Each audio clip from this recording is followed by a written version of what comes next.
I'm sitting here with 2/3 or 2/5. I mean, three. 3/5. Math is not my strong suit.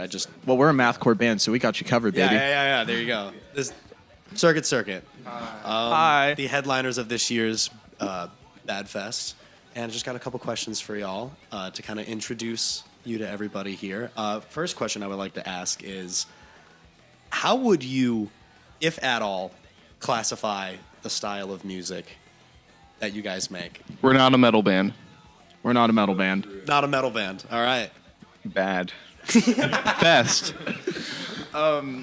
Definitely punk, or we call it for like just an easy like get to know us. We'll say like noise punk or glitch punk, Right just on. because that's like the easiest. You can just hear those words and kind of get an idea for it, even if you don't know the genres that well. Yeah, I like to say if you're in the know, I just say like mathcore or noise rock or even sasscore if they're cool. But If they're cool, cool. I'll be like Sasquatch. Yeah, right. Yeah. But I really think a genre should really help kind of describe what you're listening to. So that's where like glitch punk kind of came from. It makes sense. I think I saw somewhere the term dance violence being thrown around. Yeah. I was like, that's Yeah. pretty. Yeah.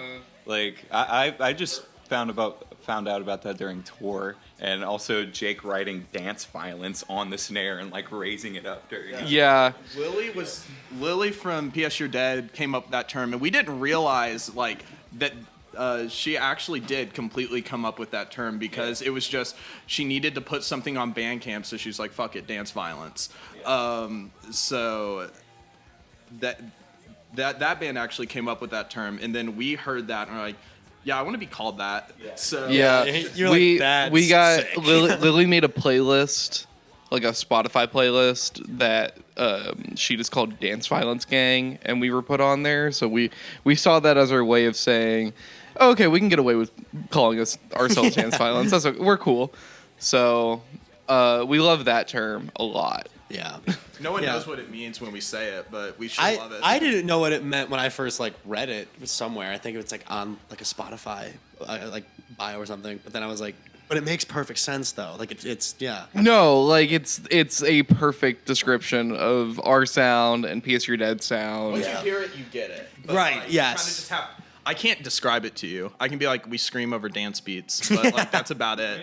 It's like sasscore with more of that metalcore edge because we have breakdowns, which and then you combine it with there's almost breakdowns with like a sass groove, something like that, Yeah, we were talking about breakdowns before this started. And if Jake was here, he would 100% agree with me.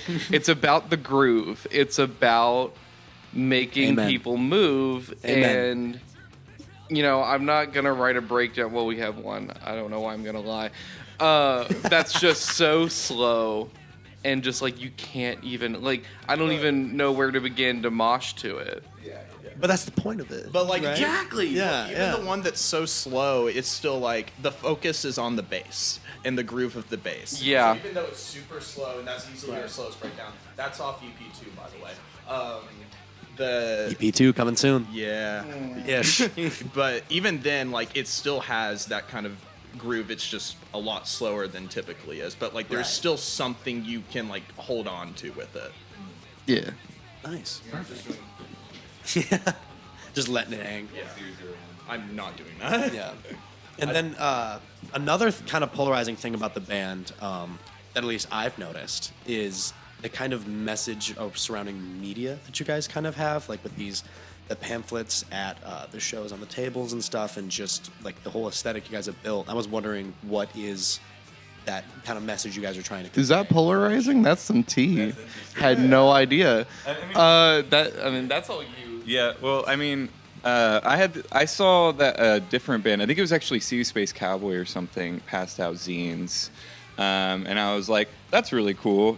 So you literally just find some like writing, sometimes academic writing even, or just some like guy who Yeah. wrote something, print it out, and one of the you good put ones on- off of Reddit. Right? Yeah, literally. Yeah.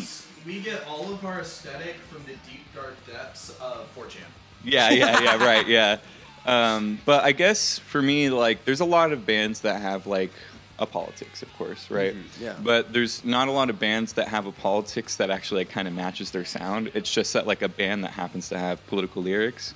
What we're hoping to do, especially on EP2, is like have a politics that kind of matches the sound, and with like the glitch effects and the distortion and everything. Right. To me, it has like this dystopic, futuristic vibe to it, you know, that I feel like bands like Death Grips have explored, you know, where it's essentially just, like tech dystopia, you know. So there's a lot of lyrics about like mania and drug use, like William Burroughs type stuff. And some of it's satirical, some of it's kind of like very much on the point, you know. But overall, I guess it's just like hoping to make an implied politics not too on the nose, that combines with it. And I mean, like, you know, you have bands like, I don't know, Rage Against the Machine, like the name even, you know, every single song, you know, he's rapping, but it matches their sound and it makes sense. There's no like love songs. No. It's very straightforward, you know, but like everybody loves them, and you hear like chuds playing that shit at like biker rallies. They're still listening to that shit, you know. So, you know, politics in music can kind of like go either way. I'm hoping it can be artful. Absolutely. I think that's what we're trying to go for. Nice, you know? yeah. And something I've noticed a lot too is like with bands that kind of approach it like that, they're not talking. Whereas like Rage Against the Machine, they're talking about stuff that if you're just, you know, if you were born around the same time they were, you just know it. You know? Or one Google search and you can find what they're talking about. But a lot of bands that tend to be more, did you say artful with it? It's kind of like if you know. You know? Like exactly. the kind of things they're talking about are like if you're listening to it and you know what, you know, issue we're talking about, then it means more, but it's not. No, exactly, actually, no. Because, like, I brought up earlier Death Grips and everything. Like, they have one song, Black Quarterback. It's totally cryptic. It's really hard to figure out what they're talking about. But there's one interpretation of it, I think it's probably correct, that it's a story of MC Riot being pulled over and essentially, like, trying to murder this cop told backwards. You know, but like if you're not really looking for it, you know, you're not going to realize it. It's just really weird cryptic lyrics that are kind of cool and have cool imagery. But if you're looking for it, it tells a really strange story of someone being pulled over. And there's a politics in that, but it's also not super on the nose. Which, don't get me wrong, like on the nose politics is super cool. You know, there's a lot of like hardcore out that's coming out that's like very like 1312, like really in your face. I think that's super cool. You know, but I don't think I'd be good at that. And I don't think that's our sound. You know, so. Yeah.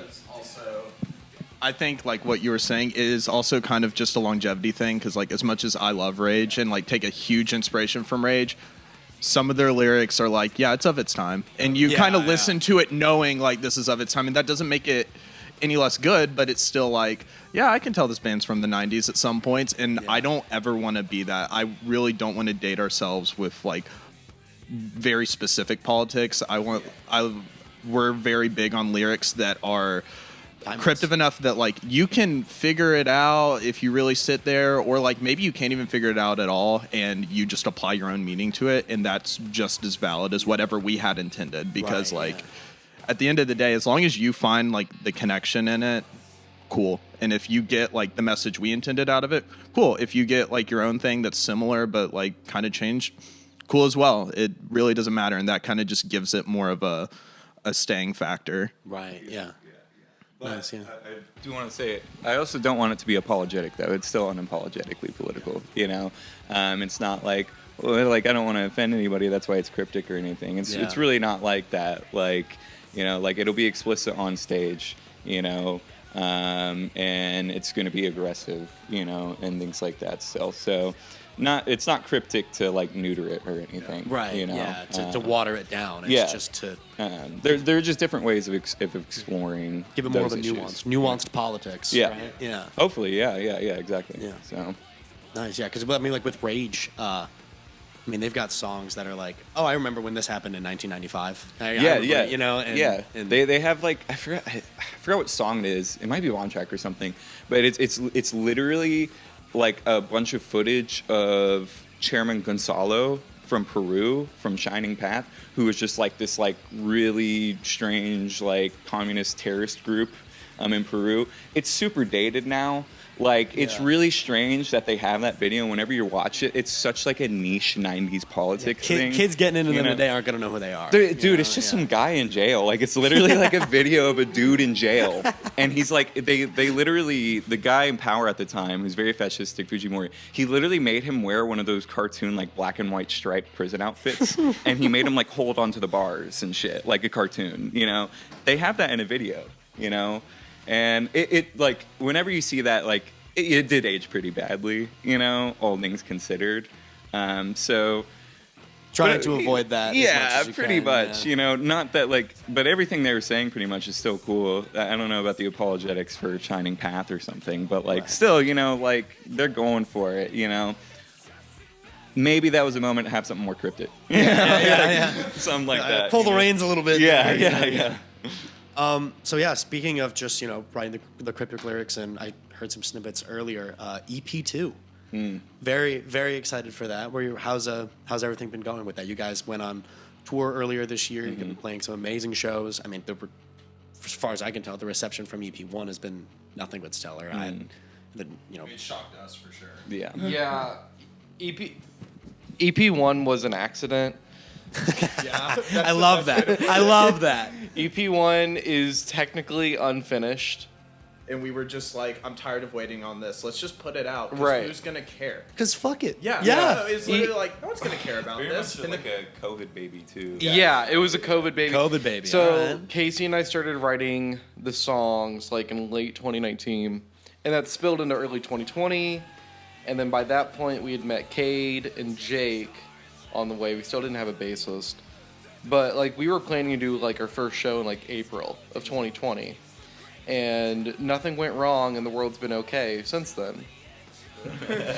absolutely nothing. We were just like, Yeah. So, like, the songs were written, and then I recorded them just like at my desk in my dorm, but they were meant to be demos. Like all the guitars are guitar rig and the drums are programmed, and I did it in Reaper. So it was just like, these are just things to show people that this is our sound, Yeah. this is what we want. If you want to be our bassist, let me know. Hey, if you can play drums like this, Right. yeah, Right. Yeah. Like to show people, yeah, this is the sound we're trying to do. But when COVID hit, and we're all from different parts of the U.S., so like we could not meet up with any of each other. I just like started writing lyrics just to kind of try and keep things moving, and then intended for Kate to do them. But you were going through some stuff. It was like spring of 2021. Yeah. I mean, it was COVID stuff. Yeah, it was. My family got COVID, and I mean, honestly, like COVID also informed a lot, and I think it informs EP2 in some ways, especially with the lyrics and everything. And EP1 literally like personifies what COVID was because of the limitations it had. Right, But on yeah. EP2, there's real drums. You know, on EP1, I don't know. Damn right. Yeah, you know. Yeah, damn right. Like we're making big steps. Yeah, but like, with Every member's playing their instrument. yeah. Let's go. But yeah, EP1, like you just kind of had to make a statement regardless, Right. you know? And so, yeah, at the time I was dealing with like, my grandpa got COVID and he passed from it. That's something that really informs you, like, you know, and I think everybody has like a awful experience with COVID in one way or another, even just the isolation, you know? That's something that really informed me, you know, quite a bit. You know, EP2 still is kind of like out of that, you know, and there are some like actually lyrics about like the isolation and like how everyone, like whenever that happened, everyone was like, I guess I'm just gonna like consume all the time. I'm just gonna watch so much Yes. Netflix and go on Twitter, and it just like listen to wrecked every everyone. album Dude, ever. yeah, Yeah. wrecked everyone's mental health. You know, totally sucked. Yeah. You know, but you know, with this one, yeah, we had to take our time with it. Still taking our time with it. It's taking a lot longer than we thought. But like we said, there's real instruments on it. Yeah. You know, like I think if anything, We have a real mix engineer. Yeah, yeah. Yeah, Who's you're a not student. you're not taking like a long time. You're taking your sweet time. Yeah, Right? well, the thing is, Yeah. they're both like akin to debuts in such a way. They're both statements. Like EP1 is like more desperate, and then EP2 is like more of like, hey, this is really like a statement. This is really like what we're trying to debut with. Like, this is our sound. You know? I like that. I like that it's EP2, but like it's still debuting. Yeah. things. Yeah. In such a way. I really like that. I mean, we've already kind of talked about it, that we kind of want to do redo EP1 sometime in the future, just because it's not us. It's not us. It was, to be generous, it was kind of Casey and I and Cade. And it was just, if we think EP2 is taking too long, EP1 technically took 2 years. Because originally I was going to do the vocals, then we got Cade, and then Cade had to step down, so I had to do vocals. And those vocals were like sometimes recorded in my closet and sometimes in the studio at MTSU. So, and like the day we got the masters back was when we were like, fuck it, let's just put it on Bandcamp. Yeah. Who cares? Before we even we set it up to be on Spotify the week after, and we're like, oh, let's just drop it on Bandcamp. Yeah, let's just drop it on yeah. Bandcamp 3 days early. And we got some unexpected people like sharing it within the first day. I remember, I think it's the band Nursing. They're a mathcore band. They're in Dark Trail Records. So like they're attached to like the whole Mathcore Index crew. They shouted us out and like DM'd us, and that was really cool. Nice. And the Mathcore Index shouted us out, and it's kind of just been like, it's been really odd because our numbers are still really high. Like, they've grown, and I was like, it was not supposed to be like this. We kind of... These are demos. We are constantly like, why are you all listening to this? Yeah. EP2 is what we're trying to make our EP1 almost. We're trying to make it a proper introduction. It's a little more, I would say, realized. Because with the first EP, we wrote 4 songs, and one of those songs, I won't say which one, was written because we didn't want to have a 3-song EP. We wrote it because we wanted to. One of those. Yeah, we Every wrote band's it. got one. Yeah. But like with these 5 songs, we, it's a sound that we were like, no, we know how to write a circuit song. It's not just I'm taking influence from this and this and this and this, and then jamming it together and seeing if it's a song. That's almost how we went into it. Into EP2 was like, both of us were like, okay, can we write a circuit song? Like, do we know how to just do that? And there's some experimentation along the way, but the core of the EP is just like, all right, let's like make sure we know how to do our thing really well, and then this will just be like essentially just this is what we sound like now. Like when you hear us live, this is going to be more akin to what we sound like live. Right. Nice. Yeah. And I mean, from what I've just heard from people I've shown some snippets of, I guess to be concrete, it's heavier. Yeah. It's groovier. Excited. Very excited for that. Yeah. It's a lot less punk, I'll say. Which is something I kind of want to emphasize a little more later on. But for these songs, I was in a metalcore mood. It's a good mood to be in, man. Yeah. Like going forward from here, I think we've all talked about like wanting to almost combine EP1 and EP2 and just like making those more fleshed out as like cohesive sounds instead of like they kind of exist separate from each other now, but like let's merge those so we really combine the sass and like the mathcore element along with the kind of groovier stuff, because how we write, I grew up with like Fall of Troy, and then like my favorite guitarist is Omar from At the Drive-In, so I do like the noodly shit where it's just like flying on a fretboard, but he does like the weird rhythmic stuff that I'm like, how do you do that?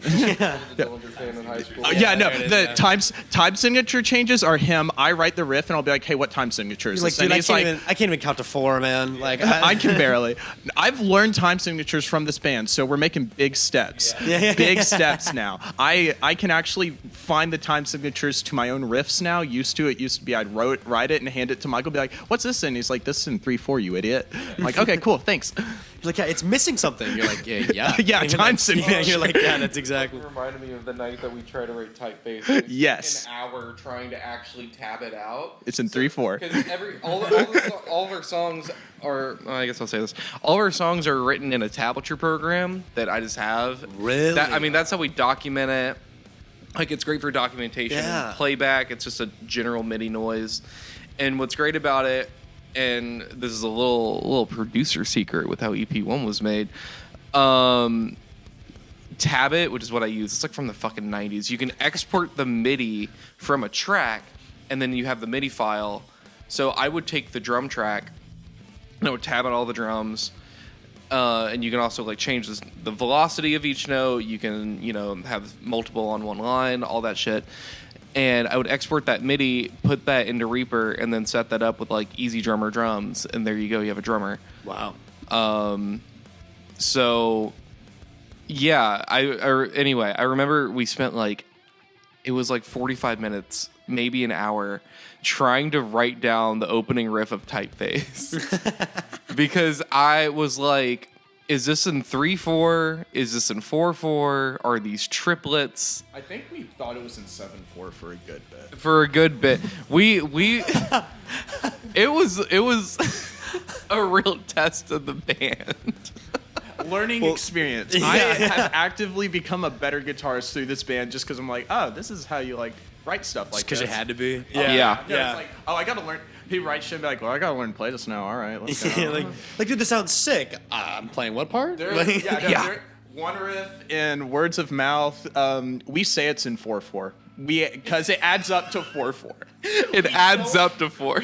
I think it's technically like 5/4 3/4 5/4 3/4, but we were both like, we're not counting it that way. I'm not doing that. Yeah. It's in 4/4.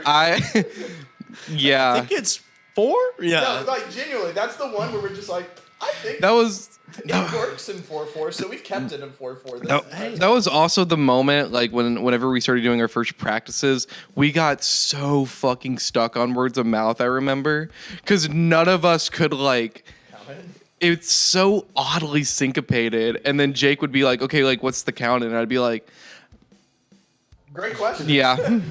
All right, go. All right. Yeah, just click it 4 times, and I think we'll be there. Just feel it out, man. I don't know. Yeah, just catch a vibe, dude. Come on. Come on, we're just jamming, bro. This Nashville, man. But, Oh, God. But yeah, to bring it back to EP2, it has taken a lot longer than we thought, but out of pure, we're trying, we have all really sat down no, we want to do this right. And every time there's been a setback or something, it's kind of just been us realizing, oh no, we want to do this right, and it's going to take this extra time. So we want these guitars to sound perfect. All right, it's going to take extra time to make them sound perfect and whatnot. So we've had a lot of setbacks just because we're kind of getting a reality check of oh no, this is how the recording process works. We could have had it out by now, but it would have been sloppy, and we wouldn't have been happy with it, and we'd basically have another EP1 situation where it's well, we could have done this better. But we're no, we're going to actually sit down and get this. I'm personally looking at having everything out towards January of next year. Nice. Okay. Yeah. That is me giving myself enough time because I keep making earlier dates and keep not making them. So I'm I need to give myself some more time. But really, everything except vocals are completely recorded, and those are well on their way to being done. Once it's just going to be a couple pre-production things, and we're sending it off to the person that's going to mix it and edit it. So once it gets out of our hands, it's probably going to go a lot faster because an actual professional is going to be working with it. But we're almost there on our end. Absolutely. Nice. Yeah. Alrighty. And just to bring it back to why we're here, headlining BadFest this year. Excited for that. Excited to have you guys part of this lineup. What are you excited about this year, and why should people buy tickets? Why should people come out? Personally, this is kind of a little sentimental thing because our first show ever was August 26th at the end. So this will be 1 year and 1 day of us playing on the exact same stage. And this is also our, we've kind of been on a hiatus for recording and stuff after tour. We're just no, we need to take the time to not do shows. So this is our coming back from that, basically our 1 year anniversary in the exact same spot. And since there was some problems with tour and we never got to play our Nashville date, so we never got to play the set we're doing on tour, or we did on tour, which features pretty much almost like all the new songs from the EP. And I'm hoping we can get all the songs from the new EP on this set list for BadFest. So that'll be the first time that people in Nashville will actually get to hear all that. Wow. Yeah. I had no idea it was the 1 year, 1 day anniversary. I mean, we figured that out.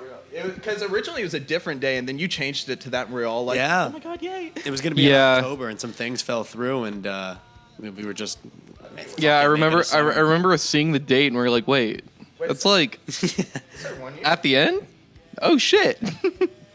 So Nice. that's what we're most excited about. That's like it's just our anniversary show. I Yeah. also think it's like kind of representative of the scene in general, you know, to have something like that and be able to organize something like that. And especially considering like what y'all are doing and everything isn't exclusively music related and everything, I think that's very neat. And I'm hoping that things like this would become more common, and that people who put the work in, like you guys, will organize more things like this. Because I think the Nashville scene is really cool sometimes when it doesn't suck. Sometimes. You know, Sometimes is the. And it just has a lot of potential, but it really needs people who are like actually willing to organize shit. Yeah. You know, so it's good to see stuff like that. Really. So. Absolutely. Yeah. All right. Yeah, that's it. Perfect. Well, get your BadFest tickets. Come see Circuit. Get Please. ready for EP2, and Please. yeah. Thank you for coming over and let me berate you with some questions for a little bit. Thanks, man. Thanks for having us. Anytime. Kisses. I'll bring that sports coat off you, honey. Gasoline, sweat dripping. Alpha versus slavery, 20